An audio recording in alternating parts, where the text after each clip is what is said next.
accepts the 800,000 or so Palestinians that it displaced in 1947 to return back to their homes.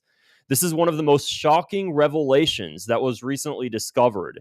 Nowadays, we're consistently hearing of U.S. politicians like Mike Lawler putting forward resolutions in Congress reaffirming Israel's right as a Jewish majority state specifically. And it's important that we understand this Jewish majority part here because it didn't just come out of happenstance in these resolutions. There was a U.S. administration that thought otherwise, and it was John F. Kennedy's administration. Here's some really shocking articles. This article was posted on November 21st, just the day before John F. Kennedy's assassination. U.S. stand angers Israel. Israel's Premier Levi Eshkol expressed extreme distaste today for the United States' position in the Palestine refugee debate. Israel's anger was conveyed in the, quote, strongest terms to the United States ambassador. It goes on further, and later it was discovered that Israel's prime minister at a time sent a letter to Jewish American leaders here in the United States. This was how upset they were about this resolution. Israel will regard this plan as a more serious danger to her existence than all the threats of the Arab dictators and kings, than all of the Arab armies, than all of Nasser's missiles and his Soviet MiGs. Israel will fight against this implementation down to the last man. Keep in mind that what John F. Kennedy was proposing was basically a U.S.-led proposal that would force Israel to accept a population that would have changed Israel's demographics to become 2/3 Jewish and 1/3 Palestinian in what is Israel proper at the time. Had that been allowed, within 2 decades, given the higher Palestinian birth rate, Israel would have become a minority Jewish state. John F. Kennedy's proposal was effectively calling for the end of a Jewish majority state within a few decades. This is why Israel saw this implementation as such an existential crisis that it said it would fight this down to the last man and see it as more of a serious threat than all of the Arab armies combined. And keep in mind, the Middle East was much stronger at the time than it is today, with leadership in Syria and Iraq and Libya, completely different than the geopolitical landscape that we see today. After John F. Kennedy's administration and after his assassination, Lyndon B. Johnson took office, and all of those policies were surprisingly reversed almost immediately. The pressure from the United States to force Israel to accept the refugees was no longer there, and Israel seemingly had a very, very close relationship to the United States immediately after when Lyndon B. Johnson took office. So I did some digging, and I went through the Israeli library archives, and I actually found articles from Israel written 2 days before his assassination regarding this Palestinian refugee crisis. And this was absolutely shocking. So here's one article. Clearly, it's in Hebrew, so I went ahead and I put it into Google Translate. And this is what we end up seeing. Israel condemns the behavior of the U.S. delegation at the United Nations. Israel will not hold talks and votes against the American decision. I just want you guys to take a minute here and see how crazy this is. And just imagine that we had a U.S. delegation going to the United Nations at the current president's administration's request and stating that Israel will be forced to accept all of the Palestinians that it's displaced, all of the Palestinians in Gaza that had homes in Tel Aviv and Haifa, all of the Palestinians in the West Bank that also had homes in what is now Israel proper. Imagine that President Trump, for example, told Israel that they have to accept all of those Palestinians, which would change Israel's demographic into a minority Jewish state. How do you think that would go for President Trump? Do you think Israel would see that as an existential crisis, becoming a minority Jewish state, essentially changing the entire fabric of the state? Because we had a president proposing exactly that. So you can imagine how Israel would act if President Trump did something like that. And imagine the distaste and the anger that they had when John F. Kennedy's administration went ahead and proposed such a thing. Now, if you go ahead and propose such a thing, U.S. congressmen would call that anti-Semitic because we have U.S. resolutions now reaffirming Israel's right not just to exist, but to exist as a Jewish state. The change over from 1960 until now, from John F. Kennedy's administration until now. Now, of course, keep in mind that during John F. Kennedy's administration, John F. Kennedy was also fighting with Israel over Israel's development of nuclear weapons. John F. Kennedy was urging Israel to allow American inspectors to come in to check the Dimona nuclear reactor site, which at the time, the Prime Minister of Israel, David Ben-Gurion, rejected. And when American inspectors did go to the sites, eventually, Israel actually ended up putting mock-up sites.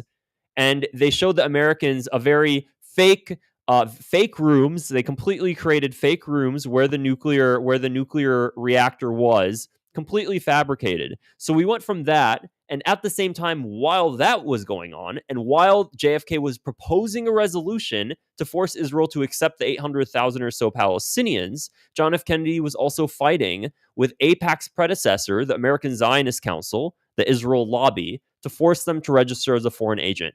3 things he was doing that Israel all saw as an existential crisis to its existence. Now, I found another article from Israeli media at the time, and here it is right over here. Of course, it's in Hebrew again. So, this is the new one. So I have the translation right over here. Israel does not accept the U.S. proposal under any conditions. Not only does it not accept it, but Levi Eshkol, at the time Israel's prime minister, expressed disappointment and resentment at the anti-Israel stance to the U.S. ambassador.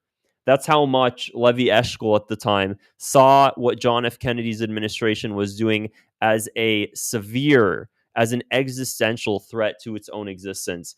Now, keep in mind, separately from all of this, while John F. Kennedy was asking Israel and urging Israel to allow American inspectors to come in to check out Israel's nuclear site at Dimona, John F. Kennedy actually threatened Israel and told Israel, if you do not allow us to come in and inspect your nuclear reactor sites, American support for Israel could be seriously jeopardized. This is coming directly from John F. Kennedy in a letter to Levi Eshkol at the time.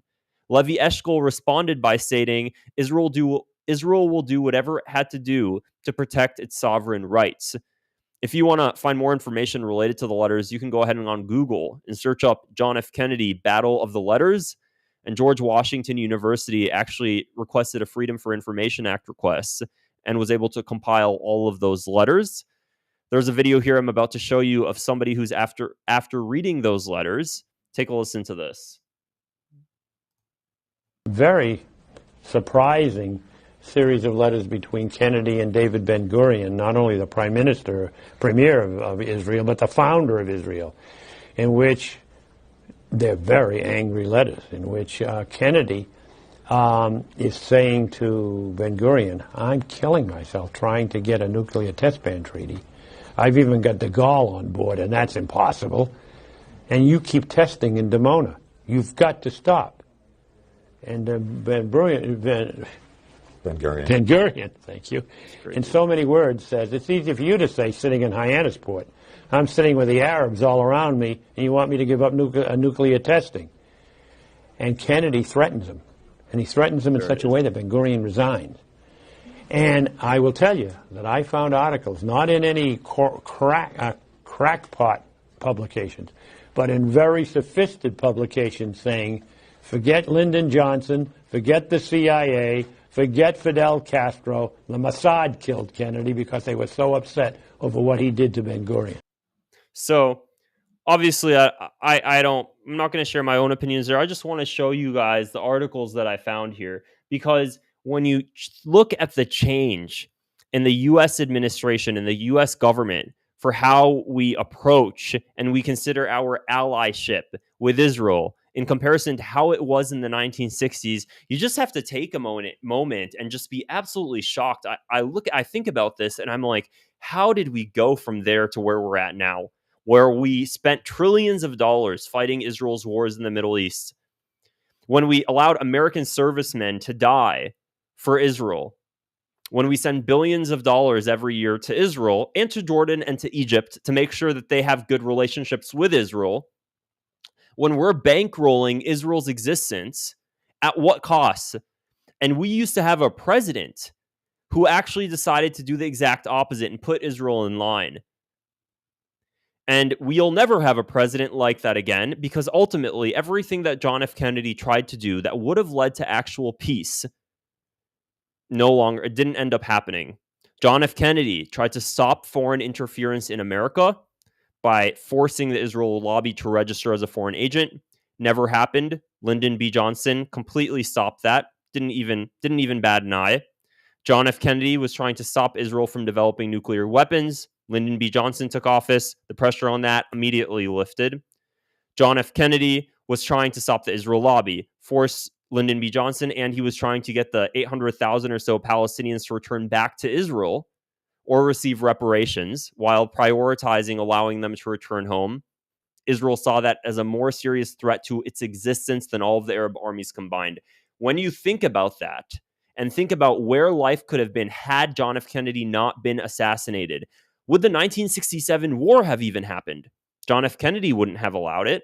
Israel became a nuclearized nation by 1967. Israel, after the CIA put out some statements saying that they believe that Israel was nuclearized by 1967, 1968. Would the 1967 war have ever happened? Would America have let Israel and backed Israel in that war? Probably not.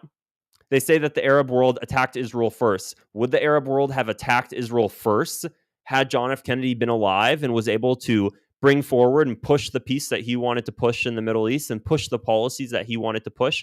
Absolutely not. Absolutely not. So when we have U.S. politicians that basically are traitors to this country, like Mike Lawler here, and I think he is one of the most despicable traitors to America, and he puts resolutions like this forward, is he even representing American foreign policy? Is he actually representing anything that has to do with the best interests of America? Absolutely not. The dude's bankrolled by the Israel lobby. Clearly, he doesn't give a shit about America. Not a single damn. And these are the politicians that we have in office dictating our foreign policy. You think that spending trillions of dollars on wars in the Middle East, that these politicians push, is going to benefit America? Newsflash, absolutely not. And it's going to end up costing you, and it's going to end up coming from your pocket. But it wasn't always like that. And the reason I'm going to continue to speak up about this is because it's sick. It's sick what America has become because we've been taken over by a hostile nation that brands itself as our ally. In all of the scary movies you watch, in all of the murder mystery movies, you have to look for who's the actual assassin, who's the actual murderer. And then you find out it's like Scooby-Doo. It ends up being the person that you would have never suspected, the person that pretended to be your friend all along, and it ended up being that person. And yet when it happens in real life, and when we realize the biggest threat to America is not Russia, it's not China, but it's Israel, for the trillions of dollars in wars we spent fighting for Israel, and the fact that our American politicians are bought out by a foreign nation and they seem subservient to this project in the Middle East, what's a more serious existential threat to America? Genuinely. If America's national debt was 10 trillion less, considering that that's how much we spent at minimum in those wars in the Middle East, how do you think interest rates would be today? How do you think the economy would be today? Everything we do in our foreign policy eventually affects you. That's what politicians don't want you to really understand. So when these Israeli-bought politicians pretend that they actually give a damn about your interests, remember that they're bankrolled by a foreign government. That's treason. And we're just supposed to live with it because apparently that's deemed normal. But it wasn't always. There was a president that thought otherwise. There has been a president that thought otherwise. And magically, he was just assassinated a couple days later. And then we have an Israeli Mossad agent, a former Israeli Mossad agent, Viktor Ostrovsky, come forward and say that he believes that Israel assassinated JFK. Then we have a nuclear technician, an Israeli nuclear technician. This is fact. I'm just stating what is fact. Again, we have an Israeli nuclear technician come forward and said he had near, quote, certain indications that Israel assassinated John F. Kennedy for the pressure that he put on Israel to get inspections at the Dimona nuclear site. This is coming from Mordechai Vanunu, who you can search up on Google. He's still held in Israel today for treason. The Mossad drugged him in Europe using a honeypot trap in international waters. They brought some pretty girl on a yacht and took him on the yacht. They drugged him up and took him to Israel. He's been held in Israel for 20 years on charges of treason. You don't really charge people with treason unless they're actually coming forward and doing things that are treasonous and not just making up fairy tale fantasies. So this is the state of America today. Are you getting it? Are you getting it? Anyways, there's so much more I can get into with JFK's administration. If you found this video interesting, make sure to click the subscribe button below, and I will see you guys later.